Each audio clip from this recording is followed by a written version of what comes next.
The Unplayable Podcast is proudly presented by Qantas, the official podcast partner and the official airline partner of Cricket Australia.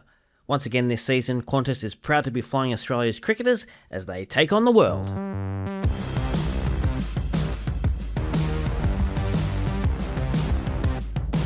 Hello everyone, welcome back to the Unplayable Podcast. Really big episode today as we look ahead to the men's T20 World Cup that's happening in India and Sri Lanka. Josh Shonafinger is my name, joined once again by Kane Richardson, who's back after the Big Bash break. Welcome back to the show, mate. How are you? I'm good. We're back. Is it season 2 or is it the same season? We're just back after the Big Bash break. It's whatever you want it to be, mate. It's whatever you want it to be. Okay. Let's roll in. I'm going to say season 2. I want to keep ticking them. I want to tick them off, so I'm going to say season 2. Welcome back to season 2 of the Unplayable Podcast. Sounds good. Now, of course, you don't love to talk about yourself, but since we last spoke to you, you've retired from cricket. So just want to say congratulations on behalf of the whole team. And was it a tough decision to make, or was it a no-brainer for you?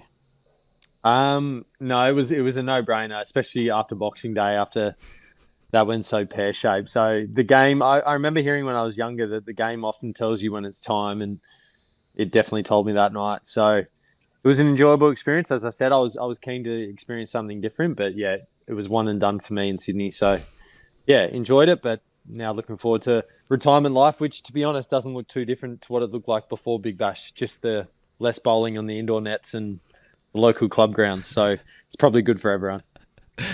333 professional matches in your career. Any highlights right off the top that just instantly come to mind? Well, the highlight would probably be not playing would be from not playing at that World Cup, but when we won, I think that will always be the thing I'll look back on and cherish, having a medal and being a part of that group that kind of built up and won, the first T20 World Cup, which is topical at the moment, isn't it? Because we're about to get into another one. But yeah, looking back, I think that's the one thing that will stick with me. I saw a clip from your great mate Adam Zampa just a couple of days ago talking about how he ordered those ski goggles and they came right at the last minute. Were you involved in that delivery, or was that a surprise to you as well? I want to put this on the record. He didn't organise them. I organised them and I paid for them. I've got the Amazon receipt. So it was funny, after that World Cup win, Adam could arguably been player of the competition. So I was going to let him have his moment. But now, 4 years on, I'm going to say, hang on a sec. That was all me. So it is your job as a bench guy. You're almost backroom staff, right? So, and I didn't want the players that day focusing on things like that. So I just floated it. Is it a good idea? It's going to look bad if we lose, but you're not thinking that pre-game. So yeah, I actually organised that and I paid for it. I've still got the receipt. So as they say, keep the receipts. Well, it's funny you say that, because even in the video I saw, Zampa gave credit to Mitchell Swepson for picking out the goggles late. You didn't even get a mention. Yeah, I think, again, I'm happy to just fly under the radar until now. I'm retired. I'm a past player, and as past players, we've got to be opinionated. So I've had enough, I just want it to be on the record that I organised it and I paid for it. And I don't think I ever got any money back from anyone. So that's why I'm saying that it must be known that I orchestrated it. Yeah, well done. Well, those videos and photos, they'll last a lifetime. So that's priceless, yes, mate. Yeah. On this show, we've got an interview with Tim David. We've got Jack Painter over there in Sri Lanka from the Unplayable Podcast. He caught up with the big hitter just a couple of days ago. And then we also are chatting to Italian all-rounder Grant Stewart, who we've mentioned a couple of times on this pod, I reckon, Richo, especially as the Italians are going through the qualification stage. So why don't we hear a quick word from our sponsors, and then we'll come back with our weekly winners. It's been a long time since we've done a weekly winner, Richo, so let's make this a winner of 2026 to date. We've broadened the parameters a little bit here. Who have you got? Who do you want to kick it off with season 2? Well, now you've said that, my weekly winner will be anyone who's in the Australian camp that bowls medium pace and is ready to play. They are my weekly winner. But I'll also give it to someone who's actually performed in the last few days. Romario Shepherd, I think it was 3 nights ago, his exploits first game, 5 for 20, a hat-trick, 4 wickets and 5 balls. What a start to a World Cup. So, big man, weekly winner. He is a big man, and that's a big performance. They'll need a lot more of that from him, the West Indians. I've gone with Sophie Molyneux. Another all-rounder named Australian captain. Once Alyssa Healy takes over or finishes up, she'll be taking over full-time. I think that's a huge honour. And a bit of a surprise to many, including myself, that they went with Sophie Molyneux, but well-deserved, and she's got a great track record, obviously led the Renegades to that win last season in the WBBL. You would have crossed paths with Sophie a little bit over your time at the Renegades? Yep, I have. She's a terrific person. I think, as you said, her track record, building that Renegades team up from a team that had struggled to then also, winning last year's title and then being competitive again this year. Her work with Simon Helmet, but also her performance never dipped as captain, and that's always a good sign. So I'm not sure how old she is, but I dare say she's got quite a long period in the job, and that's when you say a surprising selection in some parts would be, I think that would have come into it, that, it's not just going to be a short-term thing for her. She's going to be in the job for quite a while, which is nice. So, yeah, congrats to her. All right, let's look ahead to that T20 World Cup. As you said, pace bowling for Australia seems to be a bit of a hole at the minute, with no Cummins, no Hazelwood, and of course the retired Mitchell Starc not there at all. There is plenty of quality with the likes of Nathan Allison, Ben Dorshus, and even Sean Abbott coming into that squad now. But it does seem to be an aspect that is going to challenge the Aussies because there's just so much inexperience when it comes to these big tournaments. You want players with lots of experience in those big moments, don't you?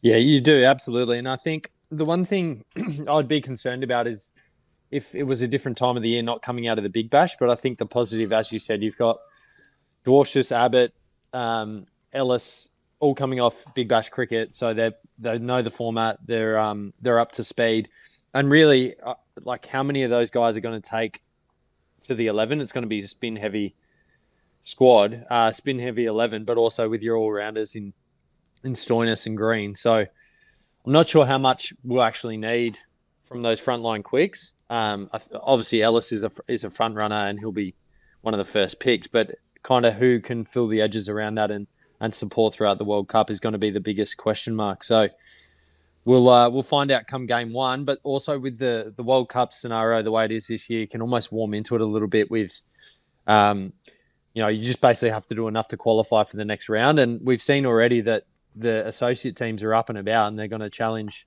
no matter who they're playing to win. So it's not as if it's going to be easy, but I think Australia can kind of find their best formation by the time hopefully the later rounds come in.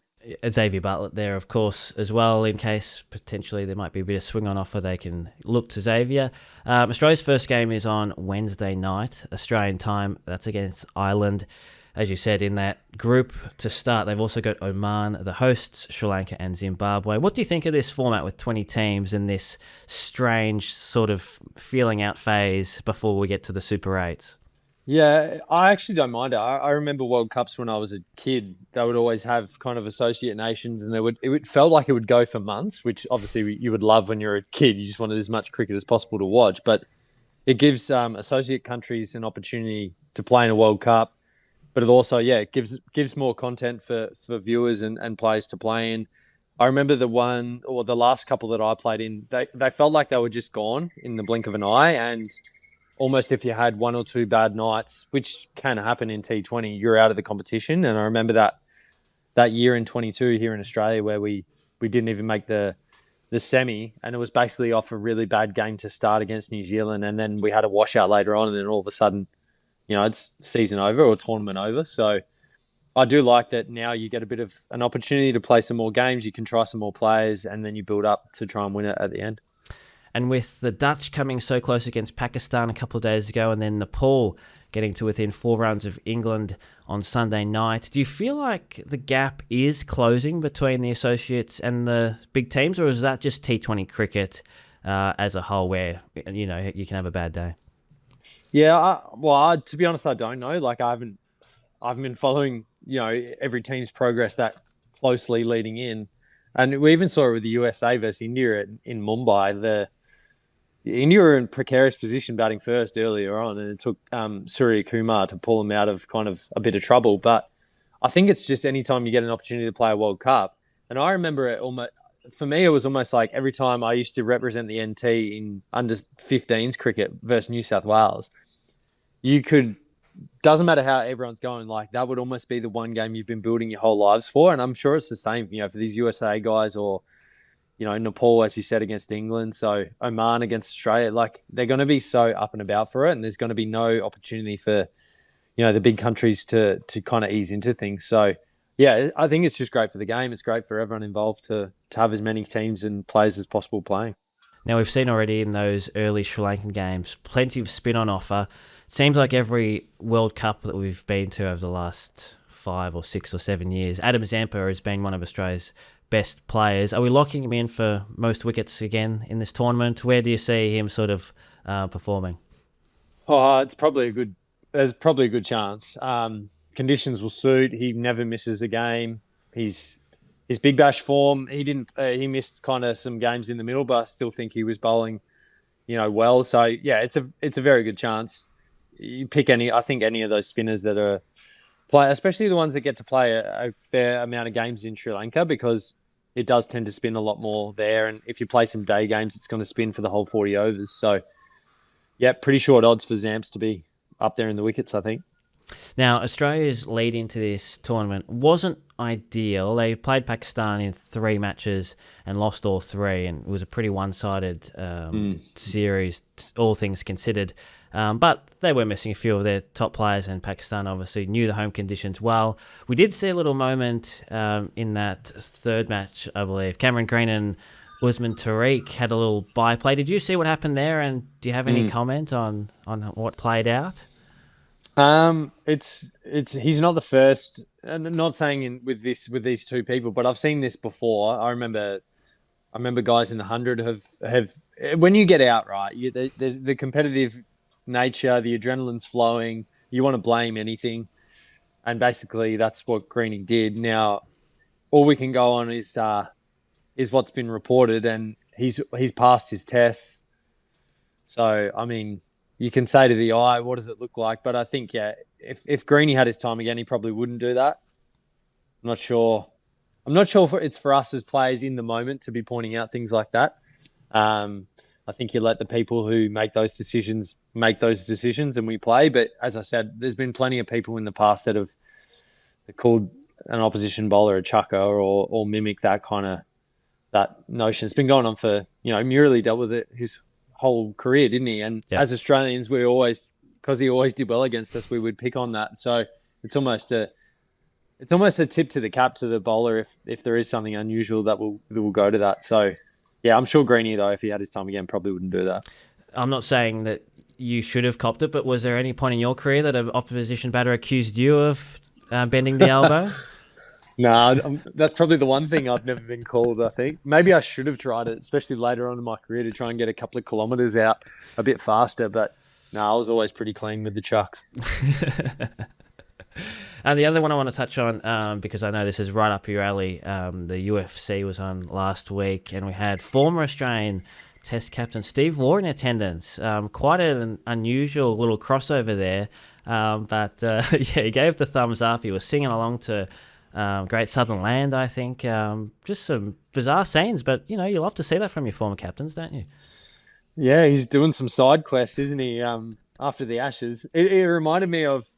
That's kind of what I think I'm going to look like in 20 years when I go. If I go with my 2 sons to like a concert, that'll be me. Like just making sure they're staying out of trouble. But he's a weird one, Steve. Like you kind of see him a bit, and then you don't see him for a few years, and then all of a sudden he's back doing, as I said, these side quests after the Ashes. So always good to see our former greats out and about and enjoying life. Yeah, I love it.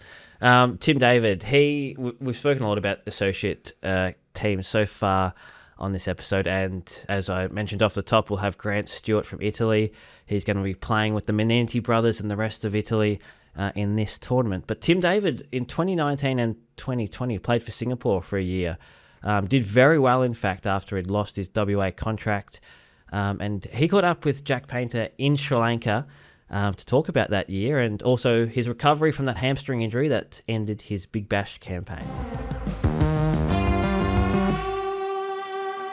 All right, give us an update on the hammy. How's that? Good. Tracking? Yeah, good. Just haven't had any cricket to play for a while, so we'll see how it goes coming back for this. I think there's some management thoughts going around with the physical guys, but yeah, it's pretty strong, and looking forward to the back end of this tournament. You did some running, batting, fielding last night. Anything left to tick off? Or? I want to bowl, but they're not letting me. Just look at the state of these pitches. And I wanted to bat a bit longer, but just hold your horses for a bit. It's only the first day, so plenty of time left. Was there any initial fears for the World Cup, or are you confident sort of when it? Only when I first did it, I was just annoyed because obviously the Big Bash is so condensed now. And it was just annoying timing because I thought we were a pretty good chance of winning again, and I wanted to be a part of that. So when I first did it, but once I got the scan back, no concerns. I think I saw, was it Mitch who was out there at the time? Does he sort of talk to you and convince you to sort of go off and at that point in the game? Or? It's just an interesting dynamic, I suppose, because Mitch was fielding at cover and we were playing against them, and it had a decent crowd, so maybe like somewhere near 40,000 there, and kind of the game was on. So I said, I've done my hammy, and he was like, and then the physio came out, and we chatted. He said, I'd try the test. I said, well, I've done it, so there's not much point testing it here because, and then the options were obviously to stay and try and bat, hit a couple of boundaries and then get out. But I was at the non-strikers and I was like, I can't even get to the strikers end. So I said to Mitch, who obviously playing for the other team, but is our captain here, and I said, I've done my hammy, and he said, well, go off. And so I was like, yep, okay. But, and then obviously the one-eyed Perth crowd were pretty happy.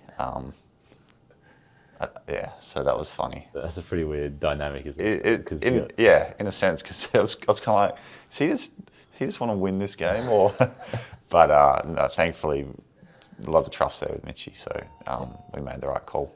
With so many associate teams in this tournament, I guess, can you reflect on that year you had with Singapore and what that was like? Yeah, so we got to a global qualifier where we played against the bigger associate nations, so your Dutch team, the Scottish guys, who else? Papua New Guinea were good, and Namibia. So most of my time was spent playing qualifiers, and we play obviously in Asia on a lot of spinning pitches, which was a good experience for me. And then we had a global qualifier in Dubai, and it's good fun because a lot of those boys are still playing now, and it's I'm obviously very lucky I play for Australia now, and with slightly different expectations coming to a World Cup. How did it come about, that opportunity? So my dad played for Singapore when he was working there, played with a couple of friends, so he still had friends that were at the Singapore Cricket Association, and I got released by WA, and I had a broken foot as well, so I had the chance in that off-season, instead of doing pre-season with WA on the academy, I was like, I'm going to go play cricket. So I went and played for Singapore. I was probably over 2 years. I spent 3 months a year up there, and we played qualifiers and different series, one day series. So that's how it came about. They kind of knew that through Dad still speaking to them that I was playing, and I'd already played in the Big Bash at that point. So I kind of changed my focus to go over and play there and just enjoy playing cricket, and outside of the demands of being on a state contract, which I didn't have, and figure out my game a bit more, which obviously lent, coming back to Asian conditions and understanding how things work over here. So born there, your dad was working there. How long did you live there? Only 2 years. 2 years. Yeah. So my parents were there for 10 years, but they moved back. They moved to Perth with myself and my sister, so we were little, but very lucky to grow up in Perth. It's a pretty great spot. You still feel connected to the Singapore team, sort of keep across their results at all? Any players that you played with still in that side? There's a few guys that still play, yeah. It's tough because through COVID was when I stopped playing, because they didn't play a game for about 2 years. And then my own cricket back in Australia and in other T20 stuff, I've been on the road ever since. So yeah, I haven't had time to get back there, but it'd be funny if they were playing here. You still got the shirt? Yeah, I've definitely still got some, couple. I had Tim 77 on the back. What's life of an associate cricketer really like? Yeah, it's like one of those things. Unless you're playing in the leagues, there's not the money, so it's probably, you'd describe it as semi-professional. Guys would still have jobs. Coming to these tournaments is awesome because you get to brush shoulders with the big international teams, and if you put in a performance against them, I suppose that's the carrot, right? To try and get, now there's T20 domestic leagues to get picked up. I suppose my perspective was always that I still was playing in Australia, so I was still trying to make it as a cricketer. I don't know how that perspective might be different if you couldn't play, but there's definitely more T20 comps now and associate positions in those leagues, and so I think that's the carrot for the guys is to try and make a living playing cricket. You're 92 off 32 against Malaysia, Bangkok. What was your highest T20 international score until last year? What do you remember of that night? That's one of the best I've ever batted, honestly. Like the guys laugh, and I'm like, I banged them that day. Like it was, there wasn't a scoreboard at the ground, so I thought there was another over. So I thought I had a chance of getting 100, and then they said, I think I took a single. I might not have got a single off the last ball, but they were like, that's it. And I was hoping to keep going. I was singing them pretty good. Did you know what you're on at all during that innings? There's no scoreboard? No. So it's just that's awesome cricket. You just swing, hit it. Yeah, I was smacking it. I was batting pretty good. So yeah, that's Tim David, one of the best knocks he's ever played. In fact, you can actually find footage of that innings against Malaysia on YouTube if you are so inclined. 90 odd off 30 balls, Richo. Some very clean hitting from a very young Tim David there. So definitely worth a look if you got any time. A very strong associate flavour to this T20 World Cup. Did you ever, other than T20 World Cups, Richo, I mean, did you get to play against or deal with associate teams or players much throughout your career?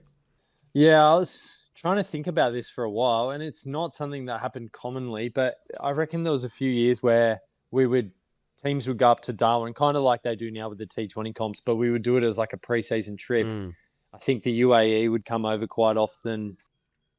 Trying to think who else. Papua New Guinea for a while would come out and play against South Australia. I don't think they're involved in this World Cup, are they? Papua New Guinea? No, they're not. They didn't make the cut for this one, but they were for a while around the mark. And then Nepal, recently they were playing up in Darwin in that T20 series. Basically had home support every game because, you know, Darwin's kind of the, I think it's geographically just as close to Nepal as it is to Melbourne. But yeah, that's probably the extent of my doing. But also Tom Cooper, previous teammate of South Australia for a long time, playing for the Netherlands. So we also always took an interest in them because, again, throughout T20 World Cups, they were very prevalent as they are again this year. So I've always had our eyes on the associate nations. Yeah, and I think, wasn't Cooper involved in a match where the Netherlands beat England in one of those T20 World Cups one of those years? A pretty famous victory. Yeah, I think he was. I reckon he was quite young in his Holland experience at that time. But I think, you know, Dirk Nannes is also a famous one that played. That was at Lords, I think, that game where they beat England. That was quite a famous one, if they've not done it since. But Tom's brother Ben also played, and I know that family pretty well. And I see them quite a bit around kind of where I live now. So it's always a good reminder of, they've got ODIs and T20 World Cup games to their name. And, you know, Ben's now playing suburban cricket out in Northern Rivers, New South Wales. So you never know where you're going to find a World Cup player. That's fantastic. So I wanted to introduce a new segment for this episode. Name still pending. I'm thinking the Big Four is what we're going to call this one. And feel free to chime in with your own suggestions.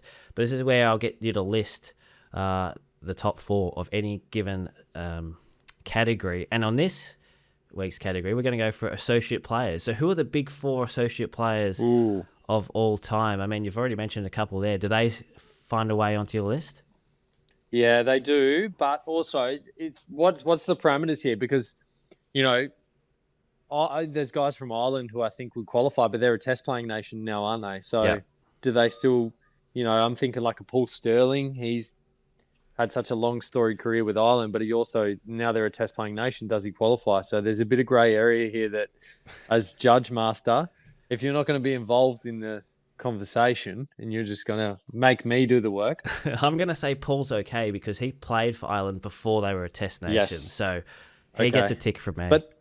But then with that, does Owen Morgan then qualify as well? Because yeah, absolutely he does. Yeah, he played for Ireland. yeah, well, I'm not gonna pay that one. But I will say Ryan Tenduskarda's the one. Yeah. He's like the pin-up boy, isn't he, of the associate cricketing nations? And Absolutely. he did this 10, 15 years ago. He averaged 67 in I think ODI cricket.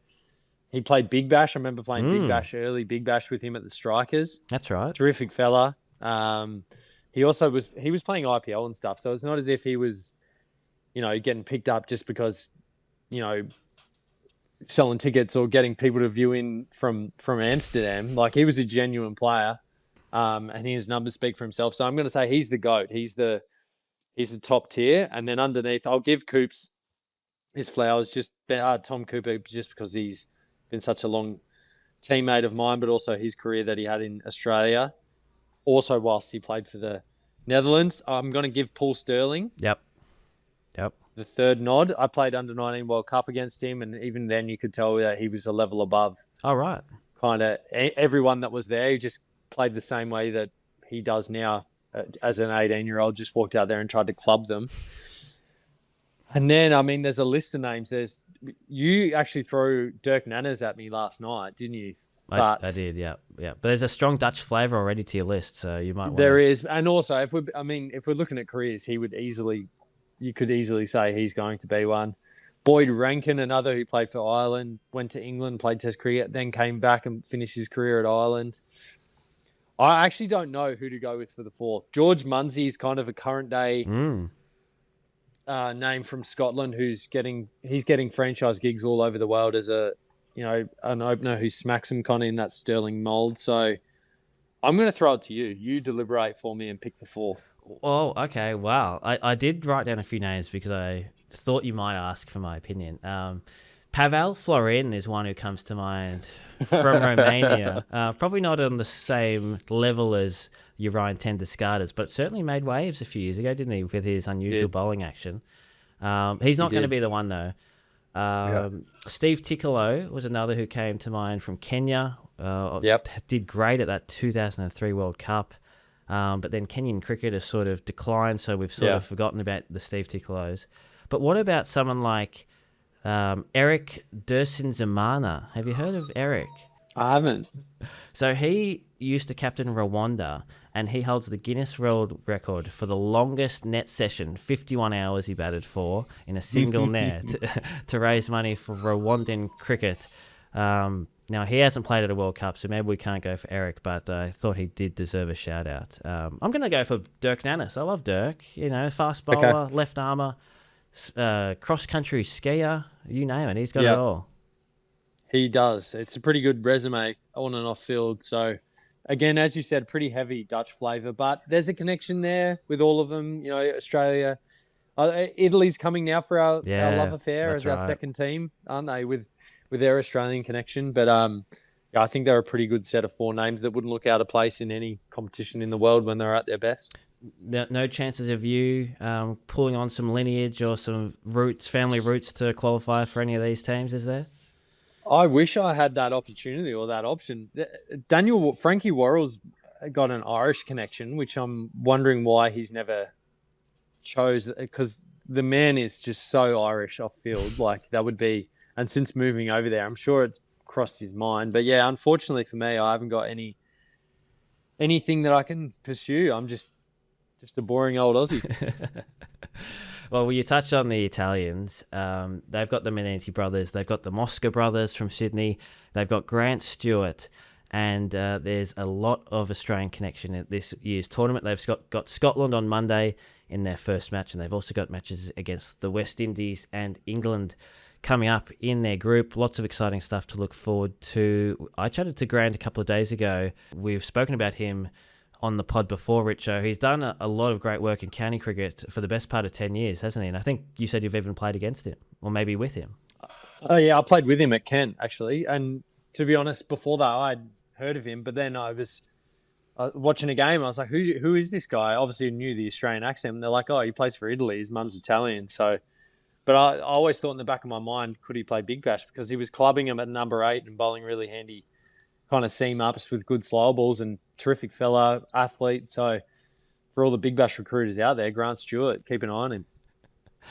Absolutely. Unfortunately, no Joe Burns for Italy at this tournament. He captained them through their qualifying stage, but then a statement was released that saying that there was some sort of disagreement, or the two parties came to a mutual decision not to come to the table. I saw Ben Menenti on the Grade Cricketer podcast say it may have been financial disputes. Richard, do you have any information you can give us on the Joe Burns Italy saga?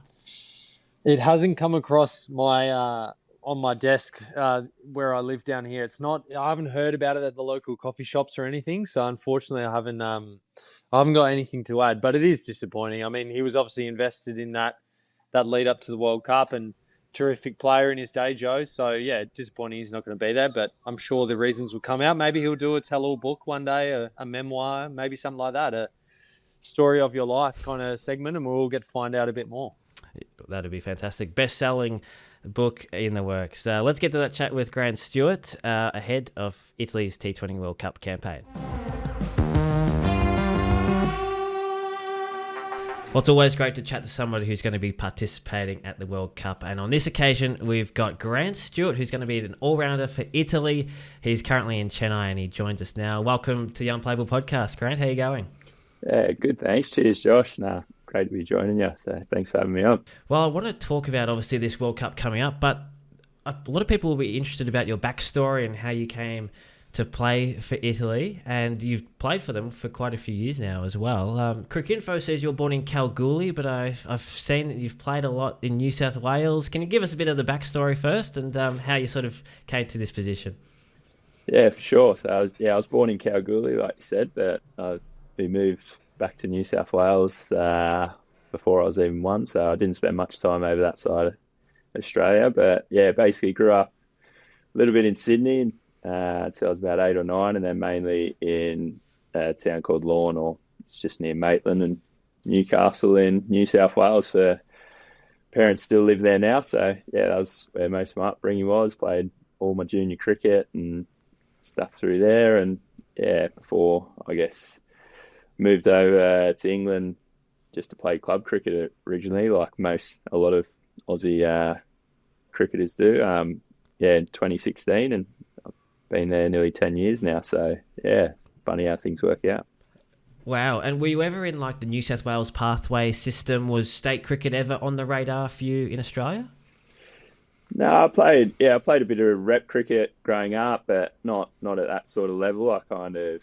The sort of pathway was, I don't know, being in the country cricket system. I played Maitland, Hunter Valley, Central North, that sort of stuff. Never quite got much higher than that in a junior level. I think I played the New South Wales country stuff when I was 21, maybe, in the men's team. But as a junior, I was probably fair to say I was a bit of a late bloomer. I sort of mixed around a bit. I always batted, I guess, which is funny because my predominant role to get into professional contract was through my bowling. But yeah, I dabbled as a wicket keeper to start with, bowled a bit of leg spin for a couple of years, and then finally went to seam up at about 16 years old, and yeah, went on from there. That's hilarious. And so, yeah, you moved over to England to play a bit of club cricket, but before long you're playing for Kent. So something must have gone right over there, and you obviously found the groove pretty quickly. Yeah, I guess I was sort of progressing a little bit. As I said, I was a bit of probably a late bloomer with my cricket. Started to progress a little bit in Australia before I went over.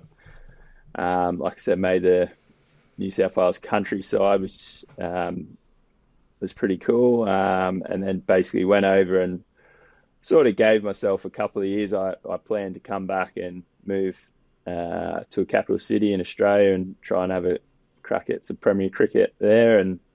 But first went over to England and then played club cricket, and met a bloke called Andy Delmont who played a bit for South Australia back in a little while ago, and then he got me down to Adelaide and played a few seasons down there. But I guess my opportunity came in England first, and I sort of I jumped at the opportunity. So that was where that sort of came around. Right. Okay. And I had a look at some of your earlier matches when you did end up getting that contract for Kent, and I found quite a random sort of tour to the Caribbean that you did. You ended up getting Shivnarine Chan to pull out in your first match. Do you remember that, and what happened there? Yeah, that was unbelievable. That was I thought, this is the best thing in the world. I basically got on my first year as a professional, and our pre-season tour was to the Caribbean. I thought, how can it get any better than this? I was lucky to get on that tour as a first year on contract, but I didn't play the first few games, wasn't getting picked, and then finally got the nod against Guyana, and managed to pick up Shiv as my first first list day wicket. That was pretty cool, definitely. That's fantastic. Yeah, that's certainly one to tell the grandchildren about. And then the Italian team, mate. So what's the connection there? How do you qualify for them? And how have you enjoyed being part of the Azzurri? Yeah, so my mum's Italian. I mightn't sound the most Italian, but obviously being brought up in Australia, got a very Australian dad, as you could probably imagine. But my mum's side of the family is Italian, very close to them. A lot of them are based in Newcastle around where I live, so there's a big Italian community there and very close growing up. So a lot of the Italian traditions were very present in my upbringing, that's for sure. I guess that was something I was kind of keen on for a while, but never really knew the route or sort of knew anything around it. I'd heard about Italian cricket, I guess my first entry point was playing against the Italian coach at the time. He was playing county cricket for Hampshire, and he sort of got a bit of a sniff that I had Italian heritage and sort of sounded me out a little bit, and I was obviously very keen to jump at the opportunity. So sort of all went on from there. I think been playing for five years or so now for Italy. So it's been awesome to see how things have unfolded. Who was the coach at the time that sort of scouted you out? It was Gareth Berg. So he's a pretty seasoned county cricketer. He's a good man. He's done a lot for Italian cricket. He's not playing anymore. But he was very instrumental to sort of getting the squad together that we've got now. That's for sure. Now, when we spoke to Ben Menenti on the podcast last season, he said his Italian is pretty rubbish. I'm guessing yours might be a little bit better than his? I don't know. I'm trying to learn. I never, unfortunately, like you said, mine's pretty average as well. I've been taking a few lessons for a little while now, trying to get a little bit better. But, we didn't speak much Italian at home in our house, but obviously when we'd go to family gatherings, there'd be a lot of Italian spoke. But unfortunately, I didn't pick up too much of that, and trying to do it the hard way now and learn as I'm a bit older. And what's it like inside the Italian team? Because it's a national team. It's not just a club or a county side. This is actually an international side that you're playing for. What's the vibe like inside the room, and I guess what's it like to know that you're stepping into an international match and now an international tournament? It's huge. Obviously it's nothing that Italy's ever done, and like you said, the last 12 months it's been big stepping stones for Italy. Like, we've played the qualifiers a few times and not quite got through, and we've managed to sort of get our nose into the World Cup by qualifying and getting over in those bigger sort of games for us, which is probably where we sort of lacked it under those pressure games previously. Our squad's really good. It's a great bunch of lads, and sort of all brought together in slightly different ways, but our family sort of histories and stuff like that are all very, very similar. And it was a pretty united squad, and that's something we all get around each other about. And it's a good team to be a part of, that's for sure. Those qualifiers last year looked incredible. Had to defeat Scotland to make it through, and you guys pulled that off. And the Scots have ended up in the tournament anyway, the way it's panned out. But can you take us back to those memories and what the celebrations were like, I suppose, when you finally qualified? Yeah, it was amazing. It's probably one of the better feelings I've had on a cricket field. Like you said, a fair few years went into trying to qualify for a World Cup, and that was definitely an ambition for the team for a while. So to finally get over the line against Scotland, I think there was a few nervy moments in there, but luckily held our nerve on that day, and that sort of rolled into some pretty hefty celebrations after that. A few weary bodies on the plane, going back to England and wherever the rest of there's a few to Rome, a few back to Oz. So it was a good few days, that's for sure. Is there a team song, or are there other traditions inside this Italian team that is unique to it? Yeah, there is. We've obviously got a bit of a team war cry after a win, but I guess the sort of team song that sort of gets floated around a fair bit after a win is it's a bit of a collaboration between Ed Sheeran and Andre Bocelli, Perfect Symphony. So that's sort of on the bus after a game, after a win, that usually gets straight on the speakers. So yeah, it's always a good one for the boys to get around.